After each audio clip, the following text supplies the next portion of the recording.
Hello दोस्तों, मैं हूं सूर्यकांत, आपका उद्यान मित्र एंडलेस नेचर इस मेरे यूट्यूब चैनल में मैं आप सभी दोस्तों का फिर से स्वागत करता हूं। इस वीडियो में आज हम एक लोकप्रिय उद्यान पौधा जिसे हम कॉमनली हजारी मोगरा या फिर ग्लोरी बोअर के नाम से जानते हैं उसके बारे में कुछ नई बातें जानने की कोशिश करेंगे। दोस्तों, हमारी प्लांट गैलरी की खुशबूदार फूलों की लिस्ट में यह 12मासी हजारी मोगरा या फिर ग्लोरी बोअर के फूल आते हैं, जिन्हें प्रादेशिक वितरण प्रणाली अनुसार अलग अलग जगह में कई सामान्य नामों से जाना पहचाना जाता है। जैसे कि महाराष्ट्र में इसे हजारी मोगरा या फिर 32 मोगरा भी कहते हैं, कर्नाटका में इसे मैसूर मल्लिके और तमिल में इसे मद्रास मल्लिके कहा जाता है। कॉमनली अंग्रेजी में इंडिया में इसे ईस्ट इंडियन ग्लोरी बोअर कहा जाता है। साथ में गुलाब के फूलों की जैसी इन फूलों की सिमिलरिटी होने के कारण होनोलुलु रोज भी कहा जाता है। इन फूलों का गुच्छा गुलदस्ती की तरह दिखने के कारण इसे कश्मीरी बुके भी कहते हैं। साथ में अन्य सामान्य नामों में इसे wild jasmine, fragrant glory bower, stick bush ऐसे नामों से जाना पहचाना जाता है। इस पौधे का वैज्ञानिक नाम क्लेरोडेंड्रम चिनेंस है और लैमिएसी परिवार जो लगभग 7000 अलग अलग प्रजातियों का परिवार है, उसमें इन क्लेरोडेंड्रम की लगभग 500 प्रजातियां दुनिया भर में पाई जाती है। ब्लीडिंग हार्ट वाइन के फूल भी इन्हीं प्रजाति के रिश्तेदार है। मूल रूप से इन पौधों का नेटिव एरिया ट्रॉपिकल एशिया है, जिसमें साउथ चाइना का भूप्रदेश इनका मूल निवास स्थान माना जाता है। साथ में हमारे भारत का पूर्वी हिमालय का प्रदेश, असम, नेपाल, अंडमान और निकोबार द्वीप समूह और मलेशिया जैसे देशों में यह पौधे प्राकृतिक रूप में बढ़ते पाए जाते हैं, जहां से अब यह पौधे पूरी दुनिया भर में फैल चुके हैं। प्राकृतिक आवास में यह पौधे झाड़ियों में, सड़कों के किनारों पर, द्वितीयक वनों में या फिर सेकेंडरी फॉरेस्ट में प्राकृतिक रूप में बढ़ते पाए जाते हैं। दोस्तों, यह हजारी मोगरा बहुत ही सुंदर खुशबूदार फूलों वाला पौधा है। इसके फूलों में काफ़ी मीठी सुगंध होती है, जो ज़्यादातर शाम के वक्त सूर्यास्त के समय अत्यधिक सुगंधित हो जाते हैं। इसके फूल इस तरह गुलदस्ते जैसे गुच्छों में खिलते हैं। हर गुच्छे में एवरेजली पोषण स्थिति अनुसार 30 से 40 फूल होते हैं, इसलिए कॉमनली इसे 32 मोगरा भी कहा जाता है, जिसमें साधारण तौर पर हर फूलों के गुच्छों में 32 फूल पाए जाते हैं। लेकिन असल में यह पौधा मोगरा स्पेसीज से नहीं है, क्योंकि इन दोनों स्पेसीज का परिवार अलग अलग होने के साथ इनकी प्राकृतिक फिजिकल बनावट भी काफ़ी अलग अलग होती है। मोगरा स्पेसीज के फूल इस तरह गुच्छों के बजाय ज़्यादातर सिंगल रूप में खिलते हैं। हालांकि दोनों स्पेसीज के फूलों की खुशबू में सिमिलरिटी होती है और इसी के कारण इसे मोगरा प्रजाति से जोड़ा गया है। दोस्तों, इस हजारी मोगरा के फूल इस तरह लगभग पोषण स्थिति अनुसार 3 से 4 इंच डायमीटर वाले गुच्छों में खिलते हैं। लाल कैलेक्स से निकले यह गुलाबी सफ़ेद फूल और इनकी खुशबू हमें मंत्रमुग्ध कर देती है। शुरुआती समय में फूल खिलते वक्त ज़्यादातर कलियों में हल्की गुलाबी छटा होती है, लेकिन फूल खिलने के बाद या पूरी तरह से ओपन होने के बाद शुभ्र सफ़ेद रंग के हो जाते हैं और गुलाब के फूलों जैसे दिखते हैं, इसलिए इसे होनोलुलु रोज़ कहा जाता है। रात रानी के फूलों की तरह यह हजारी मोगरा के फूल शाम के बाद रात के वक्त खिलते हैं और ज़्यादातर संध्या समय में या फिर शाम के वक्त अपनी खुशबू हवा में फैला देते हैं। इस हजारी मोगरा का फ्लावरिंग पीरियड ज़्यादातर सब ट्रॉपिकल जोन में गर्मियां खत्म होने के बाद जून से अक्टूबर तक होता है, लेकिन गर्म ट्रॉपिकल जोन में यह पौधा लगभग साल भर फ्लावर्स प्रोड्यूस कर सकता है। अलग अलग धार्मिक पंथ या फिर जातियों अनुसार इस हजारी मोगरा के फूल भगवान के पूजा विधि में इस्तेमाल किए जाते हैं। जैसे कि बौद्ध धर्मियों में भगवान बुद्ध जी को यह फूल प्रिय है ऐसा माना जाता है, और साथ में हमारे भारत में भगवान शिव जी के शिवलिंग पर इन्हें चढ़ाया जाता है, क्योंकि श्रावण मास में इन पौधों की फ्लावरिंग काफ़ी जोरों पर होती है। लेकिन दूसरे कम खुशबूदार फूलों की तुलना में इस हजारी मोगरा के फूल काफ़ी अच्छी मनभावन खुशबू तो बिखेर देते हैं, लेकिन इन्हें इनके फ्लावर बंच से अलग करने के बाद कुछ ही घंटों में इनका रंग थोड़ा सा लाल काला हो जाता है और फ्लावर बंच से अलग करने के बाद यह फूल अपनी कुदरती प्राकृतिक रंग की छटा खो देते हैं।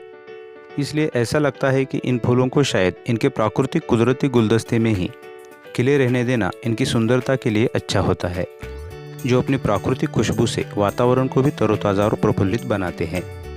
जो फूल इनकी मल्टीपल कलियों से एक के बाद एक लगातार खिलते रहते हैं। ज़्यादा से ज़्यादा हम इनके फूलों के बंच में से मुरझाए हुए फूलों को फूलों के बंच से निकालकर इस फूलों के गुलदस्ते का सौंदर्य बनाए रख सकते हैं। दोस्तों, इस हजारी मोगरा की पत्तियां इस तरह आकार में बड़ी और दिल के आकार की या फिर हार्ट शेप्ड होती है। लंबाई में यह पत्तियां पोषण स्थिति अनुसार लगभग 6 से 9 इंच लंबी होती है। इन पत्तियों के किनारों पर इस तरह दांतेदार मार्जिन होती है। पत्तियों की ऊपरी सतह पर मुख्य और उपशिराएं स्पष्ट रूप से दिखाई देती हैं। इस पौधे पर यह पत्तियां काफ़ी घने स्वरूप में विकसित होकर एक परमानेंट ग्रीनरी हमेशा मेंटेन करती है। इस पौधे के घने पर्ण समूह के कारण यह पौधा दूसरे पौधों के प्रति या फिर लोकल बायोडायवर्सिटी को प्रभावित कर सकता है, क्योंकि एक बार इस पौधे को लगाने पर यह पौधा आपकी पूरी गार्डन को कवर कर सकता है। ज़मीन के अंदर स्थित इसके रूट्स या फिर भूमिगत सकर्स के द्वारा यह पौधा आगे आगे फैलता जाता है और अपनी प्रजातियों की घनी झाड़ियाँ बनाता है, जिससे दूसरे पौधे या फिर लोकल बायोडायवर्सिटी को नुकसान पहुंच सकता है। और हाइट में भी यह झाड़ियाँ प्राकृतिक वातावरण या फिर पोषण स्थिति अनुसार 10 से 12 फीट तक अपना विकास कर सकती हैं। हमारी प्लांट गैलरी में 5 से 6 फीट तक यह पौधे बढ़ते पाए जाते हैं। दोस्तों, इस हजारी मोगरा के सनलाइट नीड के बारे में देखा जाए तो यह पौधा ज़्यादातर खुली धूप या फिर पूर्ण सूरज की रोशनी को पसंद करने वाला पौधा है। साथ में प्राकृतिक आवास में यह पौधे झाड़ियों के बीच में अच्छी तरह से सर्वाइव करते पाए जाते हैं। इसलिए हमारी प्लांट गैलरी में बड़े पेड़ों से छनी हुई लगभग 70 से 80% सूरज की धूप में भी यह पौधे अच्छी तरह से पनपते हैं। लेकिन बहुत छायादार जगह या फिर शेडी एरियाज़ में इन पौधों को हमें ग्रो नहीं करना है। शेडी एरियाज़ में इस पौधे की ग्रोथ और फ्लावरिंग अच्छी तरह से नहीं हो पाएगी। इसलिए साल भर के सनी लोकेशन के लिए ज़्यादातर पृथ्वी के उत्तरी गोलार्ध में, ज़्यादातर सब ट्रॉपिकल जोन में हमारे घर का, बालकनीज का या फिर गार्डन का लोकेशन इन पौधों के लिए साउथ ईस्ट या साउथ वेस्ट डायरेक्शन में होना चाहिए। और ठीक इसके विपरीत पृथ्वी के दक्षिण गोलार्ध में भी इन पौधों के लिए नॉर्थ ईस्ट या नॉर्थ वेस्ट लोकेशन होना चाहिए, क्योंकि इन डायरेक्शंस में सूरज के उत्तरायण और दक्षिणायन काल में साल भर सूरज की रोशनी बनी रहती है। दोस्तों, इस हजारी मोगरा की वाटरिंग नीड मीडियम कैटेगरी में आती है। हमारी प्लांट गैलरी में जो पौधे हमने पॉट्स या कंटेनरों में लगाए हैं, उन पौधों के लिए हमें पॉट्स या कंटेनरों के टॉप सॉइल सूखने के बाद इन पौधों को वाटरिंग करनी है।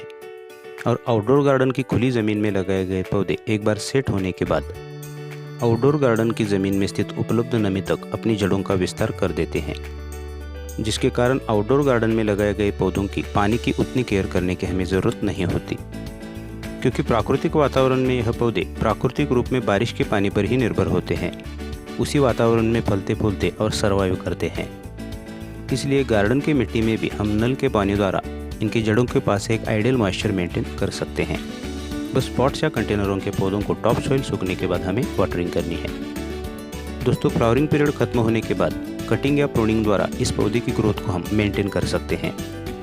कटिंग के कारण कीटों की रोकथाम के साथ प्लांट्स पर नए शूट्स आते हैं और नए shoots multiple flower bunch produce कर सकते हैं।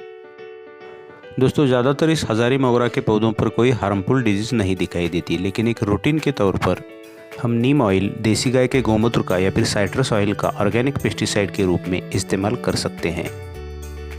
फर्टिलाइज़र नीड के बारे में ज़्यादातर हमें पॉट प्लांट्स के लिए शुरुआती पॉटिंग मिक्सचर वेल्डेन बनाने के साथ उसमें 1 पार्ट किसी भी ऑर्गेनिक खाद को ऐड कर देना है।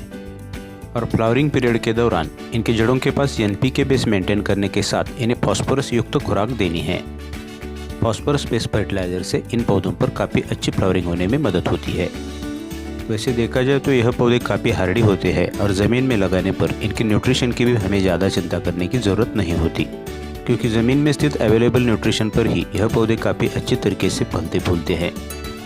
विषाक्तता के बारे में भी इन पौधों में कोई भी हार्मफुल विषैले तत्व नहीं पाए गए हैं, बल्कि कुछ प्रोसेस के अंतर्गत typhoid, cancer, high blood pressure, पीलिया जैसे रोगों में इस पौधे के बॉडी पार्ट्स का इस्तेमाल किया जाता है। दोस्तों, इस हजारी मोगरा का प्रोपेगेशन इनके स्टेम कटिंग से हम बहुत ही आसानी से कर सकते हैं, क्योंकि यह पौधा बहुत हार्डली इनके नोड्स द्वारा ज़मीन के अंदर अपनी जड़ें जमा लेता है। इसलिए 4 से 6 इंच के नोड वाले इनके स्टेम कटिंग से हम इन पौधों को प्रोपेगेट कर सकते हैं। दोस्तों, यह हजारी मोगरा के फूल इनके मनभावन मीठी खुशबू से हमें और आसपास के परिदृश्य को तरोताज़ा करने के साथ साथ हमारे गार्डन में तितलियाँ, मधुमक्खियाँ और चिड़ियों को भी आकर्षित करते हैं, जिसके कारण हमारे बगीचे में एक जैविक माहौल हमेशा बना रहता है। अच्छा, तो दोस्तों, अगर वीडियो अच्छी लगी तो वीडियो को लाइक, शेयर और चैनल को सब्सक्राइब करना ना भूलें और पास के बेल आइकन को भी प्रेस कर दें, जिससे आगे आने वाली वीडियोज़ की नई नोटिफिकेशंस आपको समय पर मिलती रहेंगी। अगले वीडियो में फिर मिलेंगे एक नया पौधा और उससे जुड़ी कुछ नई जानकारी के साथ। Till then, goodbye. Om Sai.